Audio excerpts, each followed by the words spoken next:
the land of the crooked tree. He Indian village of La Croix to Twitch Father Pian was scorted by the Vawa chief. Sharp Knife Makumanich in Ottawa dialect was one of a chain of Ottawa settlements along the Lake Michigan shore. They stretched from the approximate site of present Cross Village to Little Traverse, and the whole region was known as the land of the crooked tree. By right. However, this name applied only to the original Ottawa village of Arbre-Croche, which was located near where a gnarled old pine tree stood high on a bluff above the lake, serving as a landmark for both savage and explorer. Long before Pierce's arrival, Arbre-Croche had an interesting and colorful history. Legend and fact had combined to give the place a romantic atmosphere. Before the white man came, the Indians used it for their council meetings. It was easy to locate and conveniently accessible by water. They called it wagonizing, or place of the bent tree. When the Frenchmen came, they christened it Arbre-Croche. Old-timers still love to recount tales about its legendary past. The story, as told by one of them, follows. There's where the big crooked tree stood, high up on that hill. When the French priests, the first white people to come this way, paddled their canoes along this shore, they saw there a very big pine tree. Its body was perfect, but its branches were bent and crooked. The tree stood all alone against the sky and could be seen far out in the lake, so that the priests, who had hard work finding names for all the parts of this new land, called the Place l'Arbre-Croche. The tree was once perfect, the trunk thicker and the top higher than those of any other pine around about. Then an unhappy accident befell the great tree. An Indian chief, a famous warrior and hunter, stronger than any other man that ever lived, was climbing the bluff with his canoe on his shoulder. When he came under the big pine tree, one of its branches caught the canoe and gave him a nasty fall. Rising in his wrath, the chief struck the trunk and twisted the branches of the pine. The branches were ever after awry. The Indians who made Arbre-Croche their home came there from Michilimackinac some time after 1740. They were Ottawas and belonged to the great Algonquin nation. Once they inhabited a tract of country which extended from the Atlantic on the east to the Mississippi and British Columbia on the west, and from the confines of the Eskimos on the north to the Middle States on the south, a vast territory almost as large as Europe. But the boundaries of this huge domain were severely limited by pressure from the Iroquois on the east and the Sioux on the west. Later, the inroads made by an encroaching white civilization even further restricted the freedom of their movements. Like the great majority of the American Aborigines, the Algonquins were basically rural. They were hunters to a lesser degree than is generally supposed.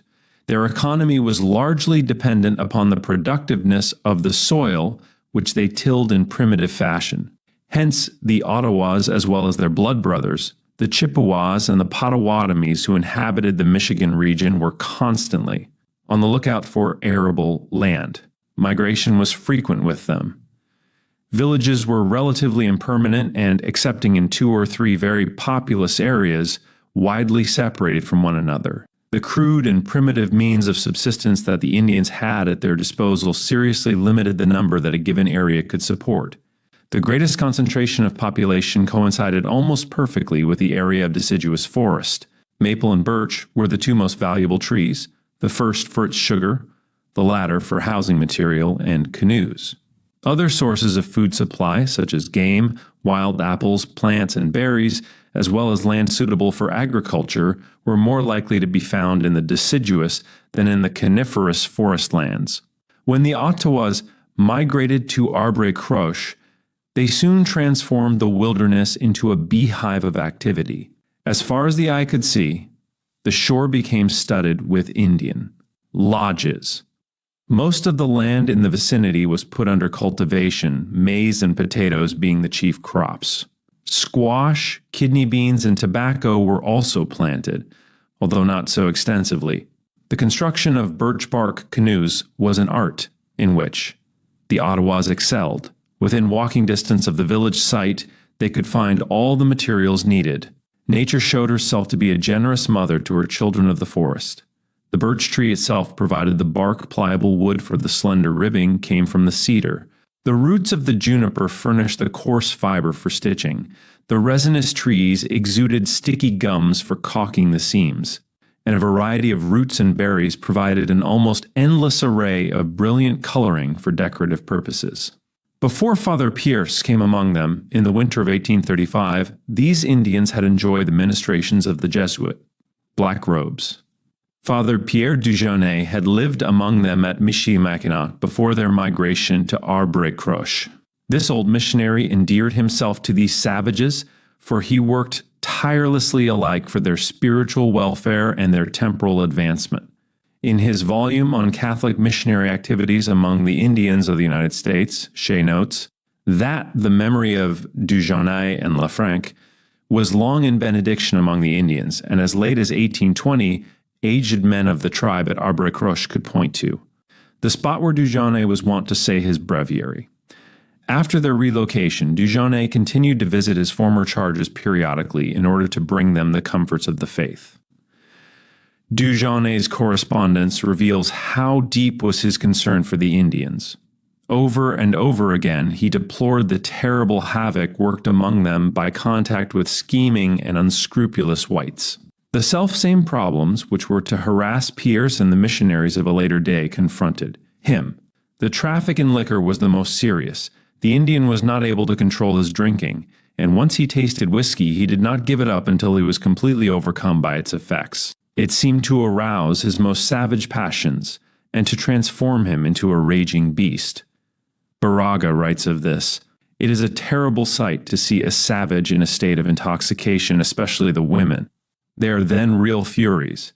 There are many Indian women here who have no noses. When I came here for the first time, I did not know how to account for it.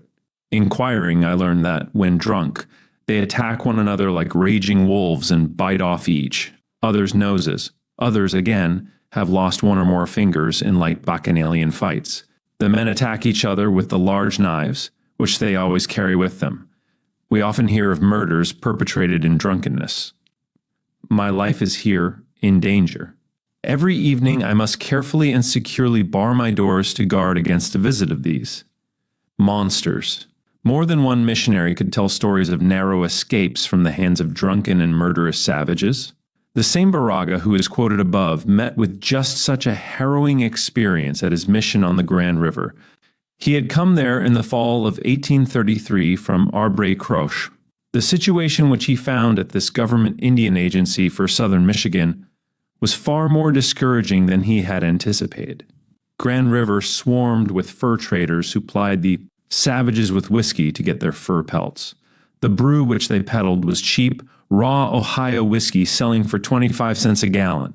Father Baraga saw that he could effect little good among the Indians unless the supply of liquor was eliminated or at least controlled. First, he appealed directly to the traders themselves and begged them to desist from corrupting the Ottawas. But he met only with insults and threats against his life. However, he was not to be put off. He built his little cabin right in the midst of all this debauchery, near where the present city of Grand Rapids now stands. Then he set himself with a vengeance to the work of evangelizing the savages. He was merciless in his denunciations of the evil white men who peddled their cheap spirits to the Indians. He pointed out the harmful effects of the whiskey, not only on their morals, but more especially on their bodily health. He had a good talking point here, and not a few of the Indians were converted. Enraged by these successes, the fur traders and some of the more depraved savages determined to destroy him.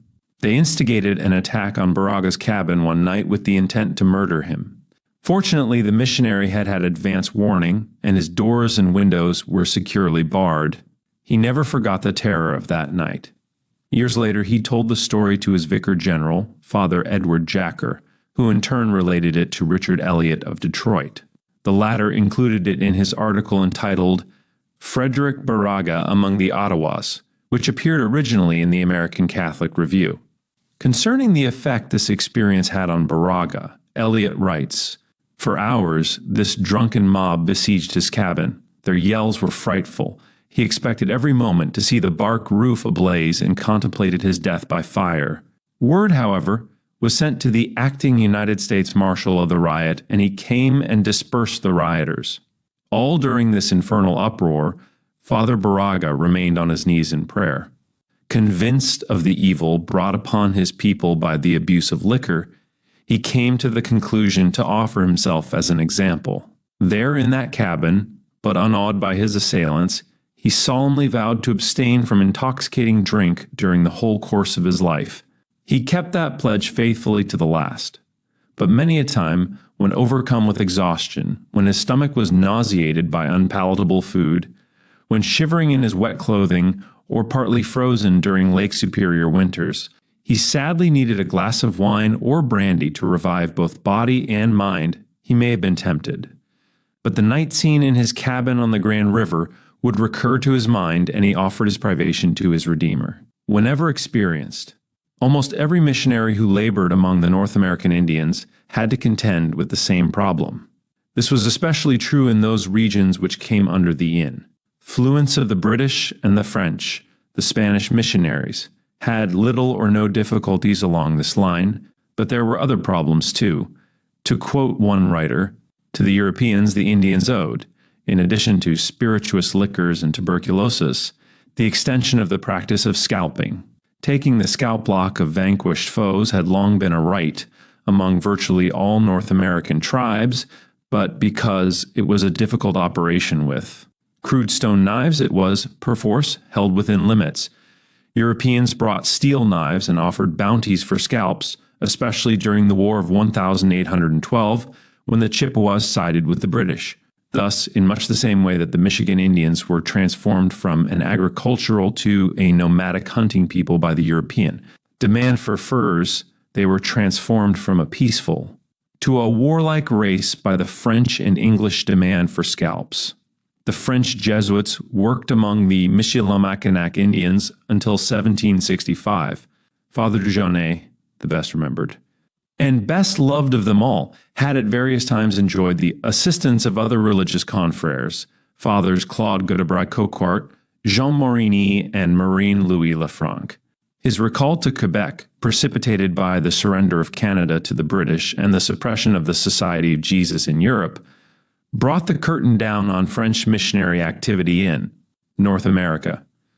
No priest was to set foot in Arbre Croche for more than 3 decades. For 30 years, there was no priest west of Detroit, and the Catholic Indians thus left to themselves, where, not well grounded by time and Christianity or removed from, pagan influence lost much of their fervor and even of their faith. Yet most remained true to their religion and awaited with eagerness the coming of a black gown. When the western country finally fell into the hands of England, the War of Pontiac soon desolated the whole country, and the Indians were in too excited a state to hope for any missionary operations, even had there been priests to conduct them. The American War followed, and after its close in 1783, a new Indian War broke out in the West, so that in fact Indian hostilities continued with slight interruptions during more than half of the last century. These wars not only prevented any access of missionaries, but also served to extinguish the faith in the hearts of the people. Deprived of pastors, constantly in motion, mingling with war parties of pagan tribes, and sharing in their superstitious rites, they soon relapsed into many of the old customs of their race. The Catholic Church stepped into the picture once more when peace was restored. This time, the missionary efforts originated from American sources. Father Gabriel Richard, Michigan's pioneer priest, stopped at Arbre Croche in 1799 during the course of a visitation he was making of the Indian missions. He met a number of old Indians who recalled the happy days when the black robes lived among them, but he found little tangible evidence of their labors. The old oak cross, which the first Jesuits had erected on the bluff overlooking the lake, was pointed out to him. It still stood there, bravely weathering time and the elements. He saw the path so often trod by Father Dujonnet in saying his breviary.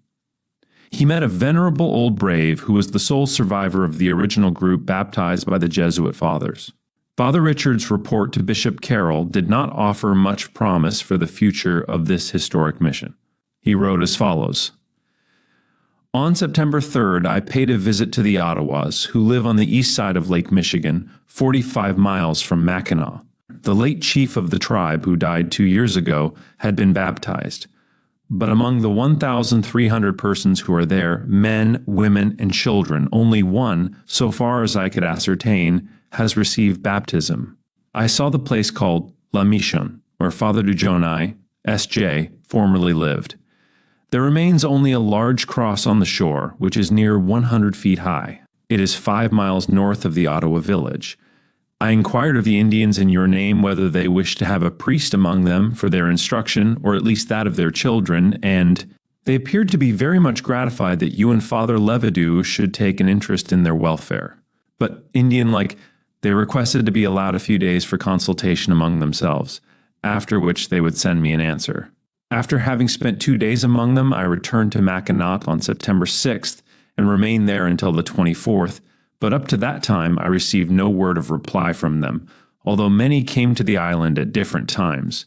The truth of the matter is, they are so addicted to the use of firewater that they care very little about religion. I saw some of them drunk when I was at their village, and at the island, some were to be seen every day intoxicated in the streets or on the shore. The trade here is principally in liquors, and as long as this state of things exists, there can be no prospect of making them Christians. Though the traders acknowledge that it would be better for their own interest if no rum were sold to the natives, but they persist in supplying them with it through fear of losing their trade. God only knows how many evils flow from this traffic. It has been observed that English rum has destroyed more Indians than ever did the Spanish sword. Several Indian chiefs have requested that the trade in liquors be abolished by law. Richard's heart went out to these poor unshepherded savages. He wanted to grant the plea of the few who begged him to visit them often, but frequent visits were physically impossible because of the vastness of his territory. He saw them again in 1821, and on this occasion visited the spot where Father Marquette had first been buried. Here, in the presence of 3 Frenchmen and 8 Ottawas, he erected a crude monument, a rough wooden cross, to the memory of that intrepid explorer and missionary. The following Sunday he offered Holy Mass on this hallowed spot and spoke touchingly to the Indians of the great priest who had lived in their midst. 2 years later, Father Richard drafted a letter in the name of the Ottawa chiefs to the President of the United States, begging for a minister of religion of the same denomination as had formerly worked among them. The petition read as follows: "We, the undersigned, chiefs, heads of families, and others, of the tribe of Ottawas residing at Arbre Croche on the east bank of Lake Michigan, take this means to communicate to our Father, the President of the United States, our requests and wants. We thank our Father and Congress for all the efforts they have made to draw us to civilization and the knowledge of Jesus, Redeemer of the red man and white. Trusting in your paternal goodness, we claim liberty of conscience and beg you to grant us a master or minister of the gospel belonging to the same society as the members of the Catholic Society of St. Ignatius, formerly established at Michilimackinac and Arbre Croche by Father Marquette and other missionaries of the Order of Jesuits. They resided long years among us. They cultivated a field on our territory to teach us the principles of agriculture and Christianity. Since that time, we have always desired similar ministers. If you grant us them, we will invite them to live on the same ground formerly occupied by Father Dujonai on the banks of Lake Michigan, near our village of Arbre Croche. If you grant this humble request of your faithful children, they will be eternally grateful, and will pray the Great Spirit to pour forth his blessings on the whites. In faith hereof, we have set our names this day, August 12th, 1823. Hawk, fish, caterpillar, crane, eagle, or bear, stag, flying fish. No immediate action was taken on this letter either by the President or by Congress. Father Vincent Badin paid the Ottawas a visit in 1825 and dedicated a newly erected log chapel in honor of St. Vincent de Paul. He continued to visit them periodically until 1827, when the old mission was formally revived. Father Richard, who held a seat in Congress from 1823 to 1825 as a delegate from the Michigan Territory, finally succeeded in obtaining a government appropriation for the Arbre Croche Indians. The Secretary of War, who was then in charge of Indian affairs, agreed to underwrite 2/3 of the cost for the erection of new buildings and to allow $20 for each child attending the mission school. This was all the encouragement that Badin needed. He found 2 ladies of some education in Mackinac, who who offered to staff the little Indian school. His efforts to induce the Jesuits to take over the spiritual care of their former mission were unsuccessful, but he did obtain a man well suited for the post in the person of Father Jean de Jean. De Jean made regular visits to Arbre-Croche to acquaint himself with the situation, until his appointment as resident pastor by Bishop Fenwick of Cincinnati in May 1829. The news that a priest was soon to take up his abode at the historic mission had a salutary effect upon the Indians. One of them, a Saguenac, who had been schooled by the Sulpicians in Canada, moved to Arbre-Croche as soon as he learned this. Even before de Jean's arrival, a Saguenac began to instruct the Indians and to prepare them for baptism. When the missionary came, he found 21 prepared for reception into the church, and many more showed themselves to be well disposed toward the faith. The revivified Arbre-Croche mission soon became a model Christian community. Father de Jean was an energetic priest and in a very short time had worked wonders with his Indian charges. In many respects, the mission resembled the Paraguay reductions of the Jesuits in South America. The chapel, dedicated to St. Peter, was the focal point of the village, and around it were grouped some 20 or more comfortable cabins. There were 64 children enrolled in the two schools, one for the boys and the other for the girls. Taking inventory at the end of his first year, de Jean could well have been satisfied with the fruits of his labors. His records showed that he had baptized more than 600 Ottawas. The drunken orgies of the pagan savages were almost a thing of the past, with only an occasional recurrence. Father de Jean had even compiled and printed a simple little prayer book in the Ottawa tongue to facilitate the task of instruction. All in all, the future of the historic mission seemed assured. The relocation of Arbre-Croche was a decisive factor in the phenomenal success which attended Father de Jean's work. He recommended this step to the Christian chiefs shortly after his appointment to the mission as pastor.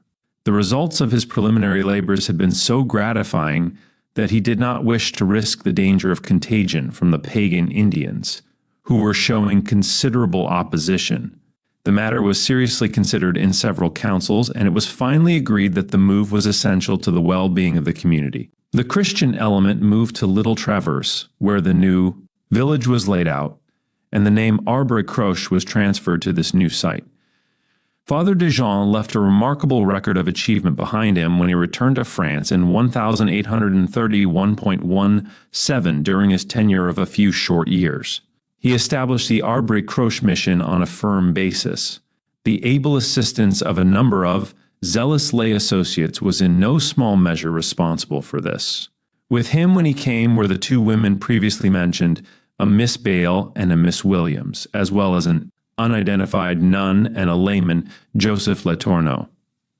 A precise identification of these persons is all but impossible except in the case of Miss Elizabeth Williams, who was the sister of John R. Williams, the first mayor of Detroit.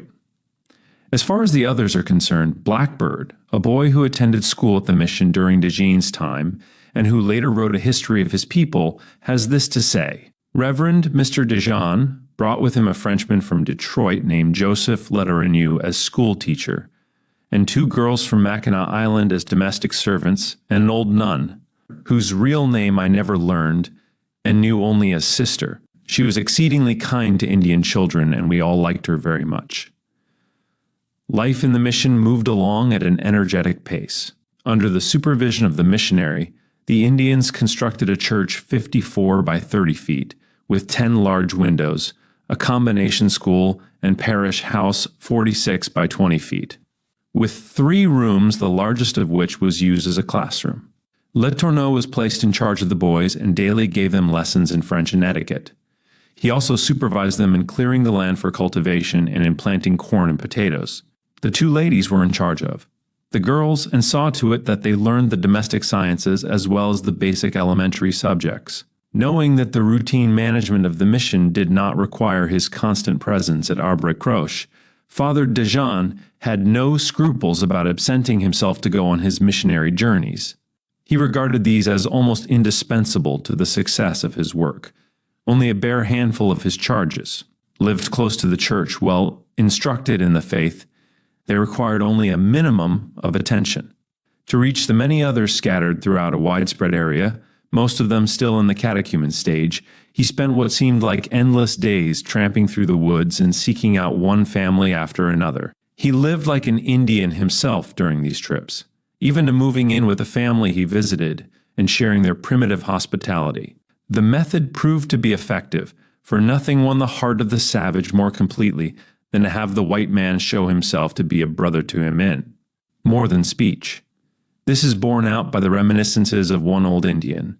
When the French arrived at these falls, they came and kissed us. They called us children, and we found fathers. We lived like brethren in the same lodge, and we always had wherewithal to clothe us. They never mocked at our ceremonies, and they never molested the places of our dead. 7 generations of men have passed away, and we have not forgotten it. Very just were they toward us. In the spring of 1830, one Arbre Croche changed hands. Father de Jean retired to his native France and was replaced by the neophyte missionary, Frederick Baraga, who only recently had arrived from Europe. The Indians took to their new pastor immediately, and he to them. He writes, "On the 28th of May I arrived at Arbre Croche, and shortly after came also my bishop. Happy day which placed me among the Indians, with whom I will now remain uninterruptedly to the last breath of my life, if such be the most holy will of God." Baraga was a born missionary. Though he came from a family of considerable means and position, he did not shrink from the hard life encountered among the Indians. He accepted sacrifice and suffering joyfully. He could not do enough for his beloved Indians, and they loved him for it. To the very end he was with them, and even as a bishop he could not bring himself to give up entirely this work which was his first love. Arbre Croche provided an outlet, at least for a while, for the seemingly boundless store of energy and zeal which this young priest brought with him. But before the end of the year, the little mission was too small a field of activity for him, although it had been extended far beyond the original limits set by de Jean. Baraga opened new mission stations in remote places, which until he came had never enjoyed the presence of a Catholic priest, at Beaver Island, Green Bay, and on the Grand River. Wherever souls were to be saved, he was there to answer the call. In Arbre Croche itself he baptized 266 Sav, ages in 1 year, when Bishop Risset visited the historic mission. In 1835 he was amazed by the results. Arbre Croche could boast of 61 houses and 1,200 inhabitants, all temperate, industrious, and well-instructed, almost all being able to read and write. Still nomadic, but by their number of succursal chapels, never deprived of their religion.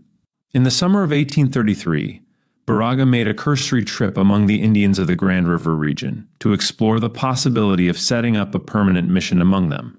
This was a notoriously pagan territory completely under the influence of the resident Indian agent, who resented the intrusion of missionaries as a threat to his authority. The priest stayed there 23 days and baptized a number of the Indians.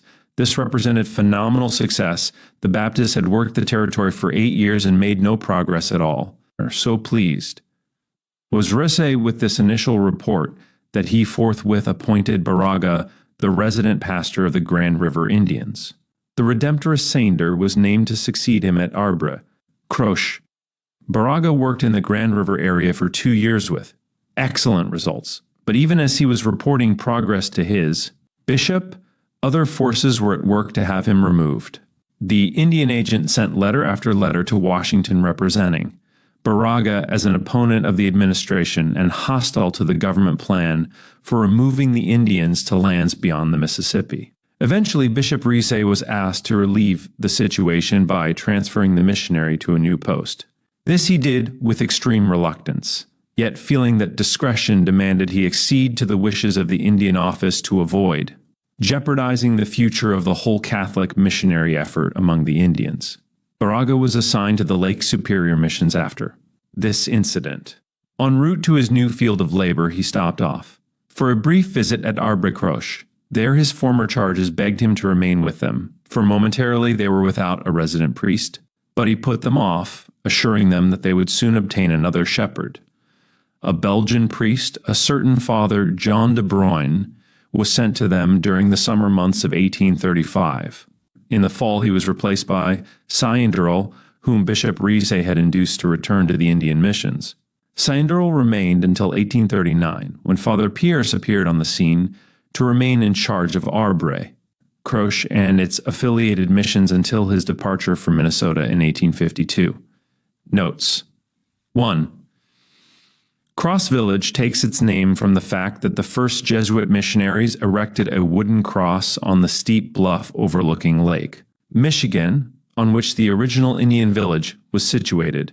Local tradition holds that the first cross was put up by Father Marquette. The present one dates from 1913. 2. Present Middle Village is believed by many to have been the original Arbre Croche, which the 17th century missionaries knew and wrote about in their letters. 3. U.P. Hedrick, The Land of the Crooked Tree, New York. Oxford University Press, 1948, p. 6, 4. Chrysostom Verwist, O.F.M., Life and Labors of R.T. Reverend Frederick Baraga, p. 2, 5. Michigan, A Guide to the Wolverine State, pp. 25-26. 6. The Jesuit missionary, Father Marin Louis Lefranc, labored for many years on the Ottawa missions. 7. John Gilmary Shea, History of the Catholic Missions Among the Indian Tribes of the United States, 1529 to 1854. New York, T.W. Strong, 1854, p. 378. 8. Quoted in Rezek, O.P., C.T., I.P. 57-9, quoted in Verwist, O.P., CCIT, P. 156-10, Michigan, pp. 26-27. 11. C.F., Sister M. Clarence Swantek, SSJ, The Missionary Labors of Reverend Francis Xavier Pierce, in Michigan, p. 14. This is a dissertation submitted by the author in partial fulfillment for the degree of Master of Arts. 12. Shea, O.P. City, p. 380-13, Father Michael Levidew was a Sulpician appointed to Detroit by Bishop John Carroll of Baltimore in 1796 and invested with vicarial jurisdiction. 14. Quoted in Rezek, O.P. CIT, TPP, 172-173-15 Shea, O.P., CCIT.pp, 383-384-16. This was the designation given to the South American Indian settlements founded by Jesuit missionaries, whose basic principle was that in dealing with the Indians they were the guardians and trustees, not of a subject race, but of untutored children of God. The remarkable success which the Jesuit missionaries enjoyed on their more than 30 missions in South America in the 18th century was due in no small measure to this humane and Christian policy. 17. The records are not quite clear as to why Dijon returned to France at a time when he was meeting with such success on the missions. Some writers maintain that it was because of disagreement with his bishop, a frequent complaint among the early missionaries. Others insist it was for reasons of ill health or advanced age. 18. Quoted in Verwist, OPCAT, p. 19. Michigan, p. 34, 20. Quoted in Verwist, OPCIT, p. 113, 21. Shea, O.P. Sit, p. 389, 22. Father Simon Sanderl was a German Redemptorist and superior of his congregation in the United States. He was put in charge of Arbre Croche in 1833 upon Baraga's transfer to Grand River. The original intention had been to establish there the central house of the Redemptorists in the United States, but lack of finances cut this project short. Sanderl left Arbre Croche in 1835 to take charge of a parish in Canton, Ohio. However, he was there only a short while, returning north that same year. He was back at Arbre Croche in the fall of 1835 and stayed there until he was assigned to the German parish in Rochester in 1839.